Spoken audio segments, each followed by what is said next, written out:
eles também criam ciclos negativos, porque eu vou pensando no pior e algo que aconteça, mesmo que pudesse ser o melhor, piora ainda mais. Já vou dar exemplo para a gente entender melhor. E aí, esses pensamentos, eles podem ter surgido por alguma influência espiritual, ou eles podem ter surgido do meu pensamento mesmo, do meu espírito imortal, ou da minha vida de hoje em dia. E a gente, de acordo com o pensamento, vai atrair ao nosso redor outros espíritos que também pensam como nós. Eu não sou bom o suficiente. Isso é um dos pensamentos. Eu não vou conseguir fazer isso. As pessoas vão me julgar. Eu vou fazer errado. Não vai sair do jeito que eu queria. Eu não sou capaz. Eu não vou conseguir. Tudo vai dar errado. Esse dar aqui é para a gente lembrar que até quando a gente escreve no celular, não pode ser como os adolescentes. Vai dar errado e não dá errado. Né? A culpa é minha. Sempre a culpa é minha.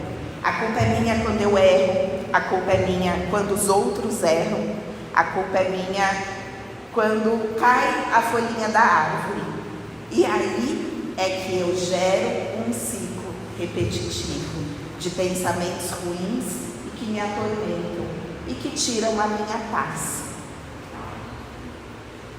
Eles vão criando um estresse constante, afetando a gente fisicamente também, as chamadas doenças psicossomáticas, porque o estresse vai gerar no começo uma dor de estômago, depois vai piorando.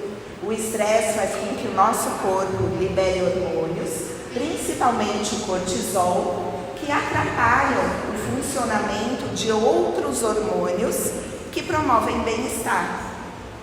Atrapalham o funcionamento do nosso corpo como ele deveria ser, na homeostase que a gente chama, que é no equilíbrio. Então tudo isso vai piorando e alimentam os pensamentos fisicamente.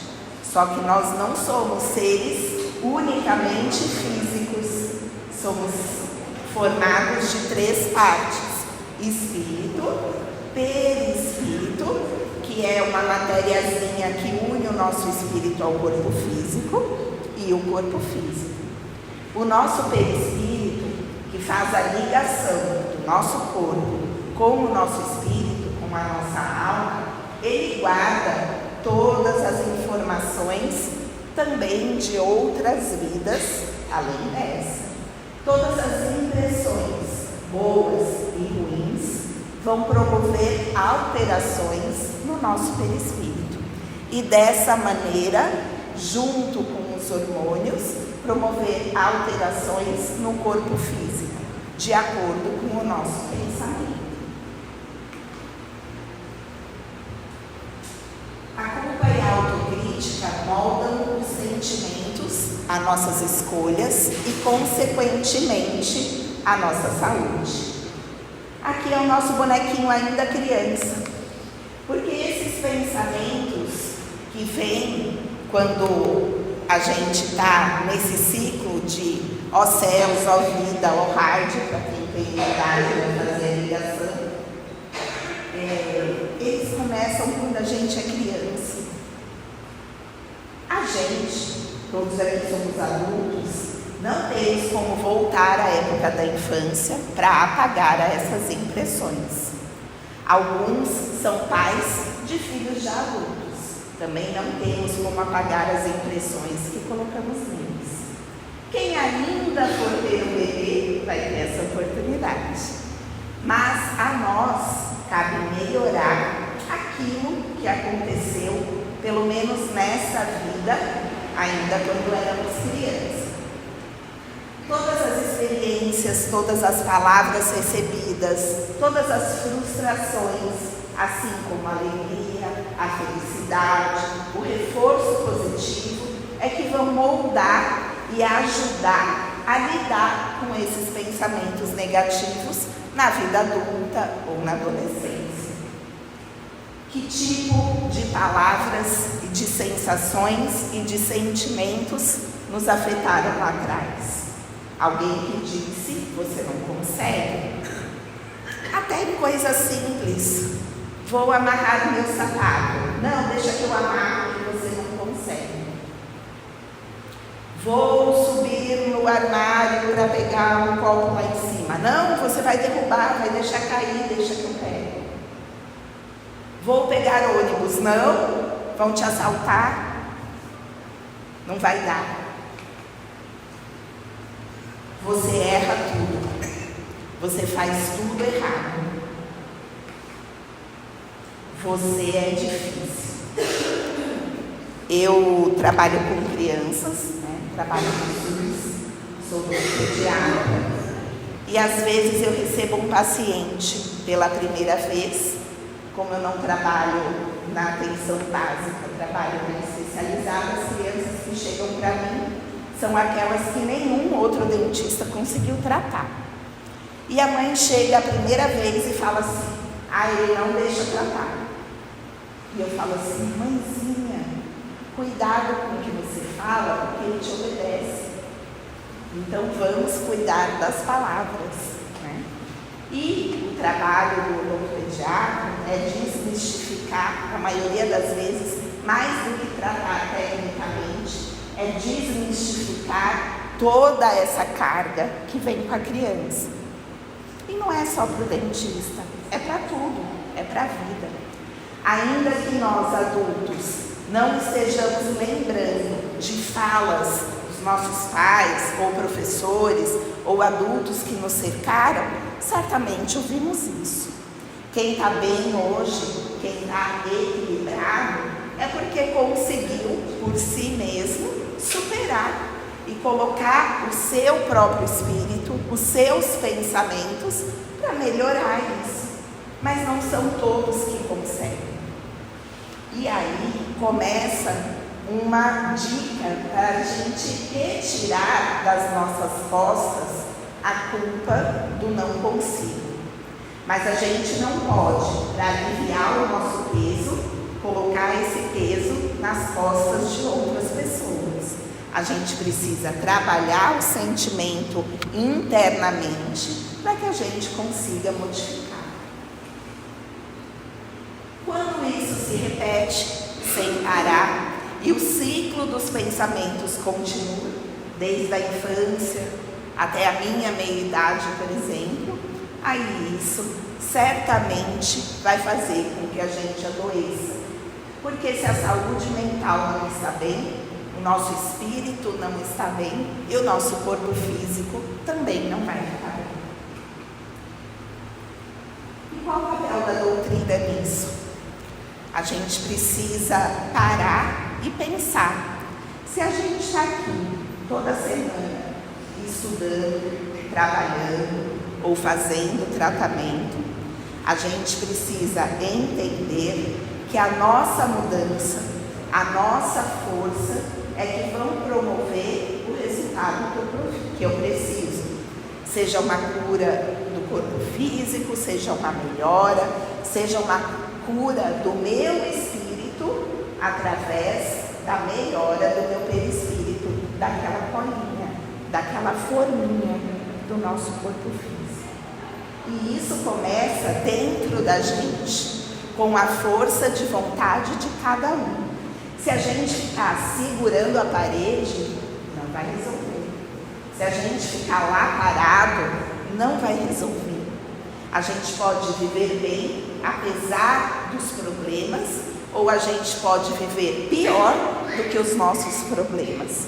E a escolha é sempre nossa. Ainda que eu tenha ao meu redor pessoas encarnadas ou irmãos espirituais desencarnados que me sugerem aquelas palavras do você não pode, você não consegue, a culpa é sua, você não dar conta, não vale a pena, não vou, não quero, aí a gente não vai. Então a gente precisa começar. Alguns pontos que a doutrina traz e que precisa de alguém falando esses pontos para que a gente se dê conta. O pensamento é considerado força criadora real. O mundo espiritual, para quem já leu ou assistiu O Nosso Lar, por exemplo, é como se fosse um condomínio lindo no plano espiritual. Ele tem casas, ele tem jardins, ele tem cachoeira, ele tem rio, ele tem até meio de transporte. Isso tudo é feito através do pensamento de espíritos superiores. O pensamento é matéria e o nosso pensamento é capaz de promover aquilo que a gente quer ou atrapalhar a gente conseguir isso que a gente quer. Por isso que ele é uma força criadora. E o nosso pensamento vai moldar aquele, como se fosse o ar aonde estamos incluídos, que se chama fluido cósmico universal, que ocupa tudo, todo o nosso espaço vazio, só que do universo como um todo, como se fosse o nosso ar, a nossa atmosfera, só que em todo o universo. O nosso pensamento vai atuar nisso. O nosso pensamento vai atuar no nosso corpo físico. O nosso pensamento vai atuar no pensamento, na vontade e nos pensamentos da pessoa que está ao nosso lado também. E a gente vai atrair ao nosso redor tudo aquilo que combina com o nosso pensamento. Se o meu pensamento está bom, eu vou ter ao meu redor coisas boas. As coisas dão certo, a cadeira não quebra, eu consigo tirar nota na prova que eu precisava, o bolo dá certo e não dá errado. Por que a gente fala às vezes, tem dia que tudo dá errado? Por que tudo dá errado? Porque o pensamento do errado está ali acompanhando a gente ao longo daquele dia. Quando é um dia ou outro, está tudo bem.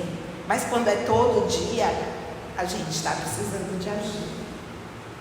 O nosso pensamento não é abstrato, mas uma energia viva que cria formas de pensamento, permitindo a atração de vibrações positivas ou negativas e a construção de seres. A vontade é a força propulsora que dirige essa criatividade. Então, a minha vontade de melhorar, o meu pensamento exercendo uma força, é a vontade que eu quero de melhorar e de conseguir.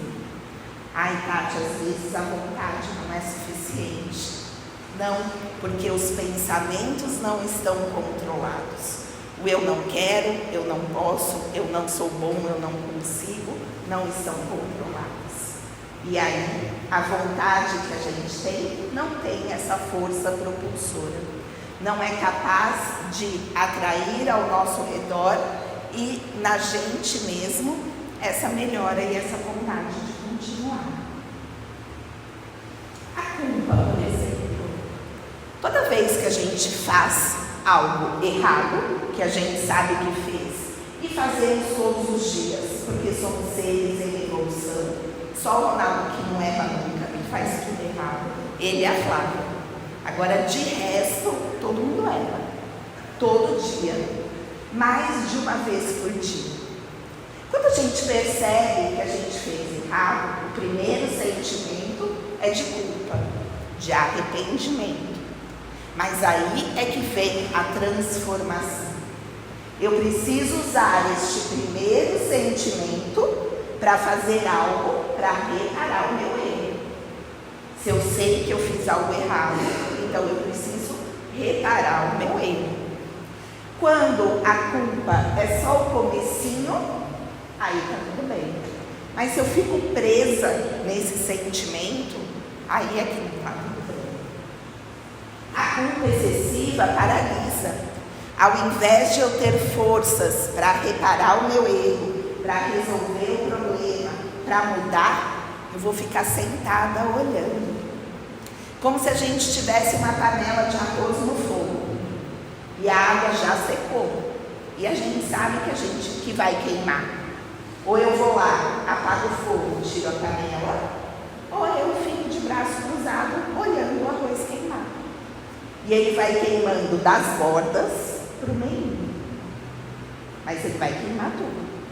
E se ainda assim eu não desligar, vai pegar fogo e eu vou ter mais problemas. Então, eita, o arroz está queimando. Aí eu vou lá, salvo, no máximo ficou um fundinho, e se eu tirar rápido da panela, eu salvo todo o arroz. Mas também não pode só tirar a panela do fogo, senão o gosto de queimado passa para o resto, certo? A culpa excessiva também aprisiona a gente no passado, como se a gente tivesse ficado parado lá atrás, naquele erro que corrói a gente. E muitas vezes, esse não consigo de hoje, ele teve o início lá no passado, lá no bonequinho pequenininho de 2 bolinhas. E a gente só vai conseguir melhorar e dar o passo à frente se a gente conseguir reparar e sair desse ciclo. Segundo Chico, ninguém pode voltar atrás e fazer um novo começo. A gente não volta no tempo para mudar o erro que a gente cometeu, mas a gente pode começar agora e fazer um novo fim. Eu tenho um amigo muito querido que fala que a gente atravessa vários infernos durante a nossa vida e que a gente leva com a gente um banquinho. Esse banquinho pode ser para a gente sentar no meio do fogo e ver tudo queimando, ou para a gente descansar entre um fogo e o outro fogo. Como que a gente está usando o nosso banquinho? Isso tem a ver com essa culpa, com o recomeçar. E a autocrítica? O que é a autocrítica? Nem toda exigência é um crescimento. Autocrítica é mais do que culpa. É quando a gente continua se cobrando por aquele erro que a gente cometeu. Além de se sentir culpado, a gente encontra motivos para não se libertar dessa culpa. A autocrítica excessiva cobra sem acolher, porque em nenhum momento a gente para pensar e entender o porquê que a gente errou, o que a gente aprendeu com o erro e o que a gente vai fazer para melhorar, para reparar. Exige sem compreender. Se eu não entender, como é que eu vou resolver? Se eu não entender tabuada, como é que eu vou fazer continha? Joana de Ângeles, que é a mentora que escreveu vários livros que nos ajudam na saúde mental. Joana no Espírito escreveu através de Divaldo Franco: a severidade sem amor conduz ao desequilíbrio. E onde vem esse amor? Para quem é esse amor? É para a gente mesmo, para nós mesmos. Somos espíritos em evolução, tirando o Ronaldo e a Flávia, todo mundo erra, todo dia. E aprender é o caminho. Cada recomeço é uma nova oportunidade. Cada vez que o sol nasce no horizonte, é uma nova oportunidade para eu parar de me culpar, para eu parar de achar que eu não posso, que eu não consigo, que eu não vou, e começar. Quando a gente está no Réveillon, dia 31 para o dia 1º, a gente vê em vários lugares escritos: o novo ano, páginas em branco para escrever um novo livro, não é assim? Mas todo dia a gente tem. Na verdade, a todo momento. Porque mesmo que eu esteja no cabeçalho da minha página do caderno e eu erro, eu posso virar a página e começar na seguinte, várias vezes ao dia. É só eu decidir que aquele é o momento de recomeçar, de refazer. Igual as crianças no videogame, que hoje nem esperam o bonequinho morrer, já vê que está dando ruim, já para e recomeça. A gente pode fazer isso com a gente deve. Isso é se amar, é se dar uma nova chance. Atire a primeira pedra aquele que nunca errou. Isso Jesus falou no julgamento da mulher adulta, que estava lá, pronta para ser apedrejada em praça pública, e chegaram para Jesus e falaram assim: olha, essa mulher foi pega em adultério, e agora? A lei diz que ela tem que ser apedrejada. E Jesus estava lá. Na Bíblia fala escrevendo na areia, de acordo com os estudos lá do MEP. Provavelmente Jesus estava escrevendo vários tipos de erros que aquelas pessoas por ali teriam cometido na sua vida. Ou com a sua grande aura, com seu magnetismo, feito cair no pensamento de cada pessoa que estava lá naquela praça. E quando você fez isso? E quando você não ajudou sua mãe? E quando você vai para o carro e foi embora? E quando você parou na vaga de idoso, de deficiente? E por aí vai. Se nem Jesus julgou, a gente vai julgar a gente mesmo? Não, a gente julga, mas tem que passar por isso.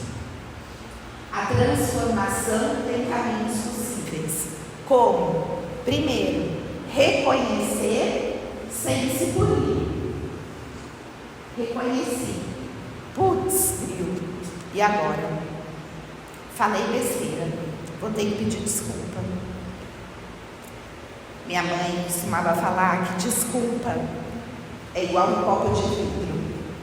Cai no chão, despedaçou. Aí ela falou assim: pede desculpa pro copo e vê se ele vira um copo inteiro de novo. Não, ele não vira um copo inteiro de novo.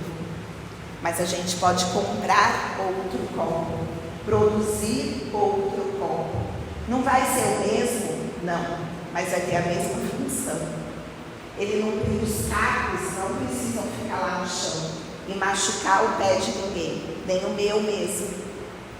Então, ainda que o copo não volte a fita, né, e fique inteiro de novo, vamos arrumar um substituto para aquele copo. Então, pedir desculpas resolve sim. O que não resolve é continuar quebrando o copo novo todo dia. Substituir o julgamento por responsabilidade. Errei, me desculpa.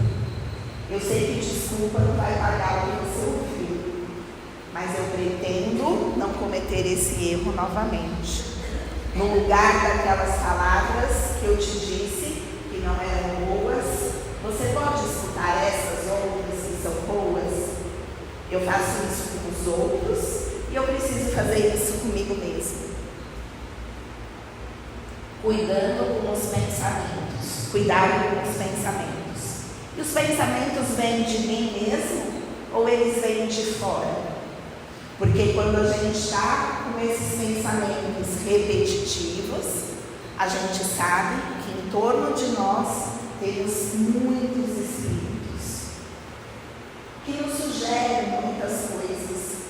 Não necessariamente é um processo obsessivo, é um espírito que fica ali todo dia querendo te atrapalhar, mas algum que passou e falou alguma coisa parecida com aquilo que você estava pensando. Você aceita ou não? Às vezes, no meio do nada, estou lá cozinhando e vem um pensamento: preciso lavar o banheiro. Está condizente com aquele momento? Ainda que a gente tenha déficit de atenção e hiperatividade, não está condizente com aquele momento. Então, talvez o pensamento venha de outra pessoa, de outro espírito. E como a gente melhora isso? Só pode ser com prece. Mas como a gente identifica? A gente identifica com autoconhecimento. A meditação faz com que a gente acalme os pensamentos e comece a prestar atenção se eles são meus ou se eles são sugestões, se eles fazem sentido no meio dos meus pensamentos ou se eles não fazem sentido, se eles são bons, então me deixando uma pessoa melhor, ou se eles estão me atrapalhando. E quando a gente não consegue, chega o momento da ajuda profissional. A gente acha que a ajuda profissional de um psicoterapeuta, de um psicólogo ou até de um psiquiatra é quando tudo já passou do limite. E esse é o problema. Aí é que não dá certo.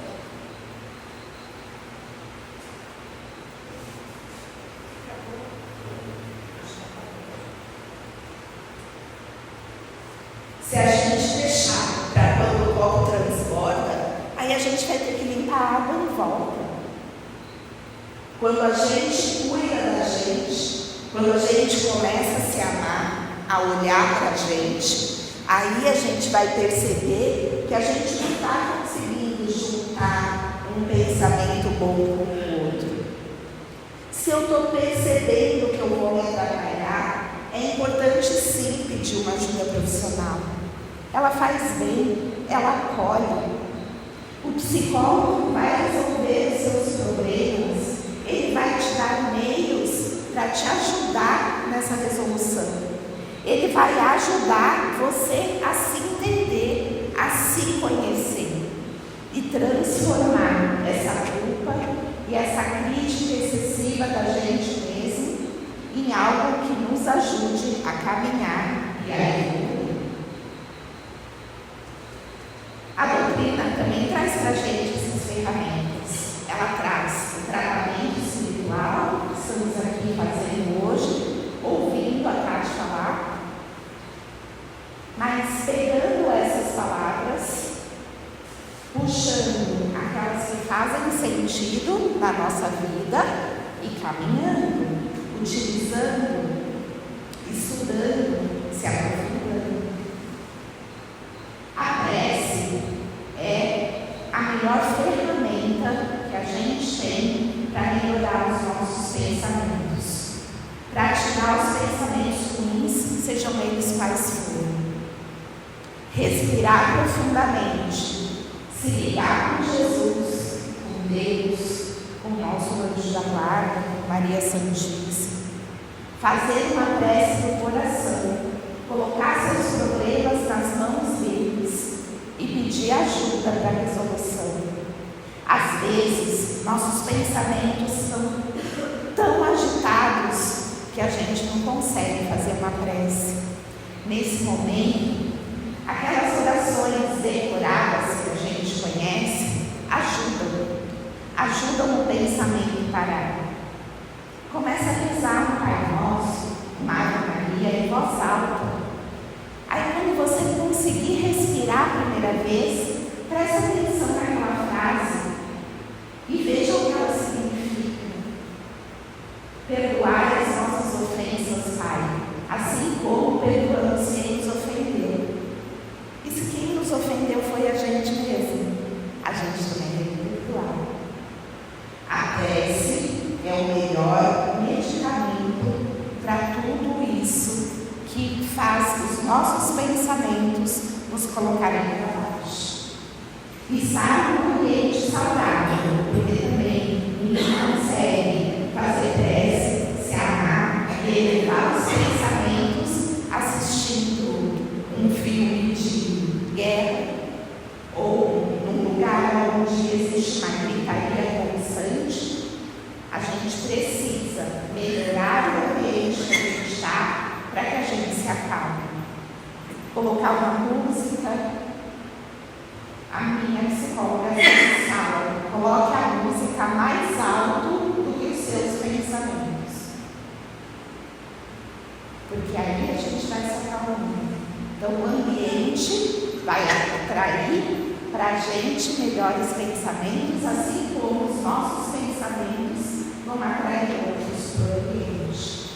E procurar os nossos vínculos de amor e de afeto. As pessoas que eu amo, as pessoas que eu sei que me amam, as que me desculpam. É assim que a gente consegue. Porque ninguém vive sozinho. A gente obedece uma lei de sociedade. A gente precisa estar junto. E sempre vai ter alguém para apoiar vocês em tudo que vocês precisam. O nosso grupo, por exemplo, está aqui para isso. A culpa prende, a autocrítica fere e o amor transforma. Quando a gente cultiva o amor, a gente melhora. Crescendo a plantinha do amor, a gente vai diminuindo os problemas da culpa e do nosso julgamento a nós mesmos.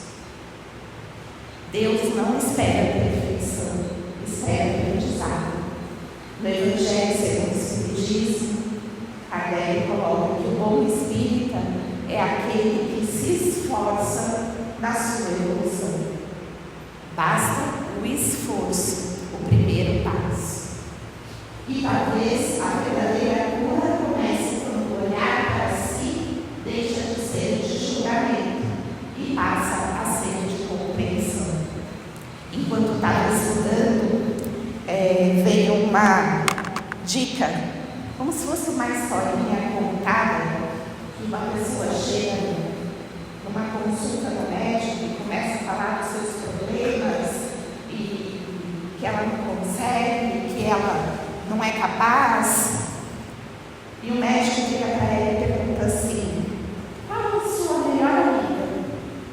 Ah, é a Gi. Se a Gi estivesse aqui falando tudo isso para você, o que você diria para ela? De jeito nenhum, amiga, para com isso. Olha o que você já fez, olha o quanto você conquistou. E o médico falou para ela: é por aí. Então fala para você mesmo. E conversa com Jesus. O nosso pensamento é poderoso. E se a gente se imaginar nesse abraço, no lugar do bonequinho, a gente vai receber a hora que a gente quiser. E a gente sempre merece. Porque Jesus falava: vá e não peques mais. Eu não te julgo. Foi isso que ele falou para a mulher adúltera, quando todas as pessoas saíram da praça e ela não recebeu uma pedra sequer. Eu não te julgo. Vá e não peques mais. Então vamos amar a gente mesmo? Vamos começar agora. Vira a pagininha do caderno e pega um branco.